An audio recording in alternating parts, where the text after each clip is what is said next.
Hey everyone, and welcome to Reach New Heights podcast experience, episode 77. And on today's show, we have a very special guest. We have Alliyah. Welcome to the Reach New Heights podcast experience.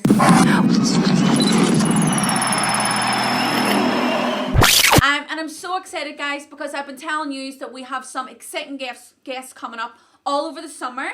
And it's so good now that we had Emily not long ago, and now we have Alliyah.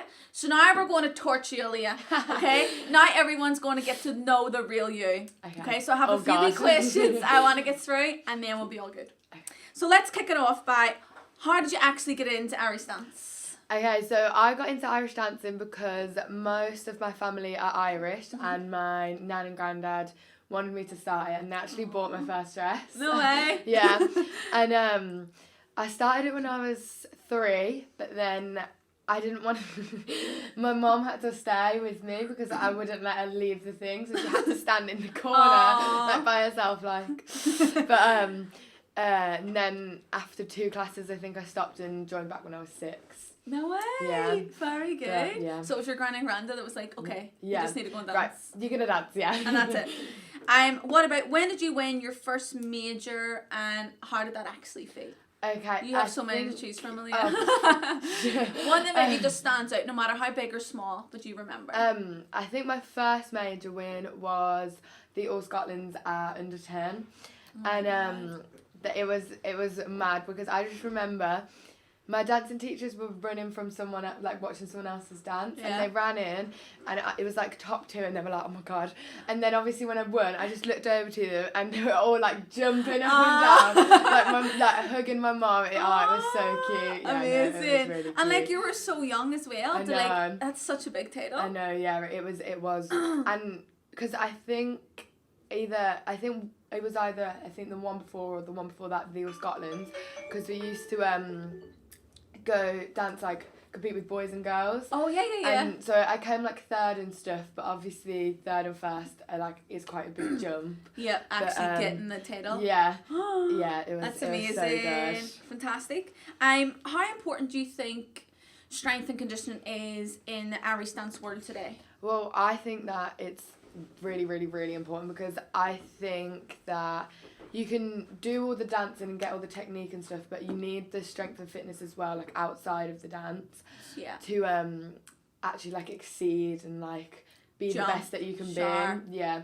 because it helps you with like, even if you don't do the specific movements, like so say with R&H, if you don't do the specific movements that we're doing, you're still getting used to being sharp, being up at the back, like getting everything crossed and good. Definitely. So yeah, I think it's really important. Definitely. And especially this day and age, as in like if you're not doing your, like you were saying to me earlier, like Lauren, I do my core every night before I go to bed. Guys, that's a great example. You know, we were speaking earlier about this, about like when Alliyah goes into class and she smashed it in class with her teachers, she also makes sure she's doing core every night. She's doing her sprints, she's working on her hamstrings, like she knows she has to keep developing her speed, power, height. And every top dancer I speak to say exactly the same, that it's just so important as well as your technique, right? Because I do like conditioning and stretching every night to make sure, because well, stretching is really important as well, because you have to look after your body, but you have to make sure that you are like the best that you can be, which I think strength and conditioning and fitness really helps. Definitely. And then a really good point, a lot of people are asking me, you know, how do they come on R&H as a team member? So I want to tell everybody as well, like I was saying on Emily's podcast, about why I chose you to come on the R&H team and be a part of like OnDemand. And what I think is really, really key is you and Emily are so different, and I see you in different ways. Like, yes, you are world champions, but you have your own yous. You're both unique, and that's what makes you individuals, which is great. And one thing that really stood out was when I started to follow your journey, it was like you never ever took anything for granted. Like you were even like waiting on results and all, like you wouldn't move until like the number 1 gets called out. You never take it for granted. I think it's the way I was as well. It reminds me of my mum kept me grounded and my family kept me grounded, as in even recalls, you're not putting your shoes on until you get up and so on. So I thought you're so true, so real, and I think you wear your heart on your sleeve, as in all the kids out there as well.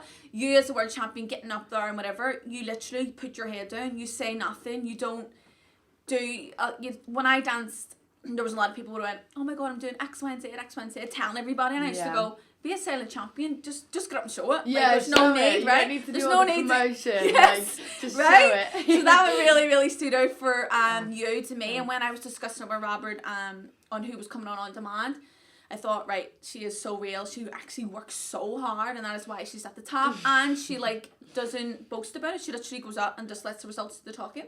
So that is why that is why you're here. And of course, you're a huge big role model to all the Irish dancers out there that are watching this. Thank you. So big well done to Alliyah. So that was so important. Moving on. What about, how did you feel winning your first world title? Oh, well, the first world title, well, all of them were a bit of a blur, but especially the first one, because I had... Where was it, by the way? In London. Okay. So we travelled up, and I think, which we would never do now, we travelled up like the day before I danced or something stupid like that. Oh my God. And in the second dance that I did, I had a little bump, and then the third dance I had a slip, which I got back into and everything. But I was just... It's so annoying when something like that happens, because you've worked so hard and then you just feel like you've just ruined it for yourself, even though you can't help slipping or it's out of your control. It is out of your don't control. even think about it. But when the results were coming on, I was just I have to sit next to my mom and Connor, that's my little thing. Yeah. And when the results were coming out, as soon as the first 100 came out, I was like, oh! And by the end of it, I was hyperventilating, and all I remember was my mom literally grabbing my face, breathe, Alliyah, breathe, you need to breathe, because I was like, and just bawling. No way. Oh my God, it's amazing. Yeah, it was so good. I bet your parents are so proud. Indescribable. I know, that's just something else, and especially to remember that. Yeah. Your mum grabbing your face, for instance, yeah. right? There's actually a picture, it's really cute. No way. Yeah. No. Amazing. So that was your experience with First World. Also, how do you feel about R&H OnDemand and what benefit it brings to the Irish dance world? So I'm so excited to be a part of R&H, because I think that it's when you do fitness, which is really important, because you could have the perfect technique, but if you can't get through a dance then yeah, but you can go running, you can have a PT, but R&H is specifically for Irish dancing, all the muscles or the movements that you need to do to get and develop and become better, become the greatest. We did not tell her to say that. That's what she wrote down.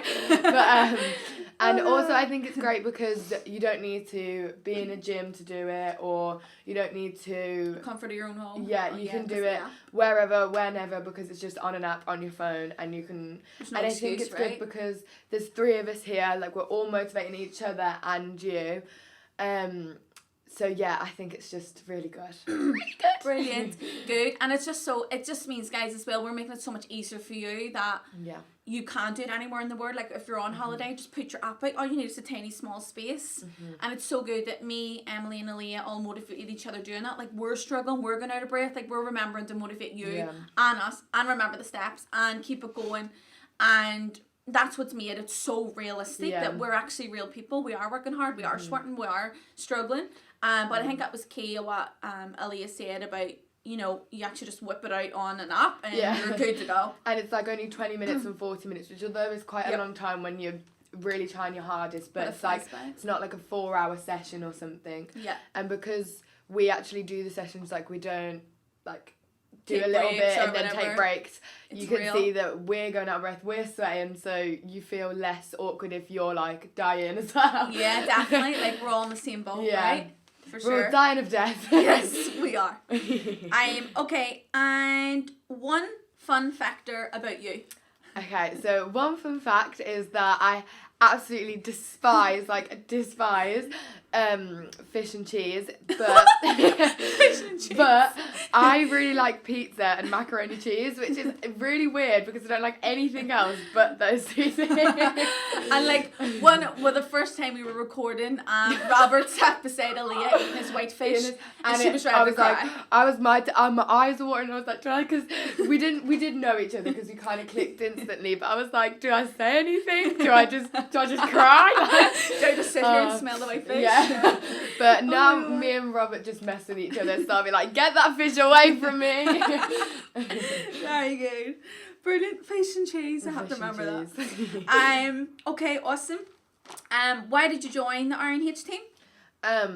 I joined the R&H team. Oh, can't even say it. Because I just think it's so important to motivate everyone else, and I think the whole program is just so motivational, and it just really helps dancers like succeed and develop, and I love watching dancers like grow. Yeah. So like at home, I actually teach with one of my dancing teachers with like a little baby class like near my house.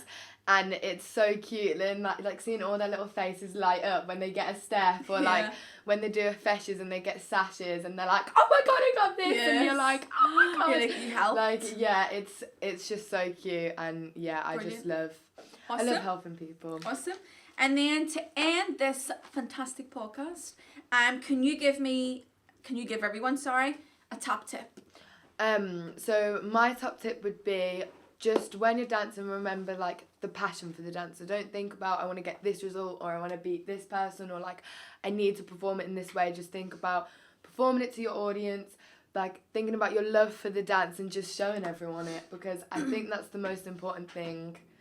Yeah, definitely. And with you saying that, it takes me back to when people ever ask me, I say exactly the same, because when you're up there, the last thing I think about is results, because I would stress myself out, ready to throw up, whatever. I actually just think about, no, this is why I love dance. I just trained all those months. Yeah. I'm going to go up and put on a show. You have all come in to see me, But I think that's what you've got to say to yourself to hype yourself up, haven't you?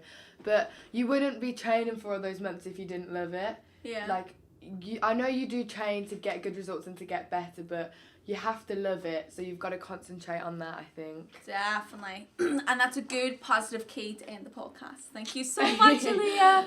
I just want to thank everyone at home for listening and watching our podcast. I hope that we've helped got a lot of info from Alliyah. You can actually get to know the real Alliyah. She's normal, she's human. And actually just the real her, about the true facts of getting to the top, OnDemand, R&H, and what we're all about in this community, helping you guys at home. So thank you for taking time out of your busy schedules, and make sure to share it with your friends, comment below, and get tuned for the next episode.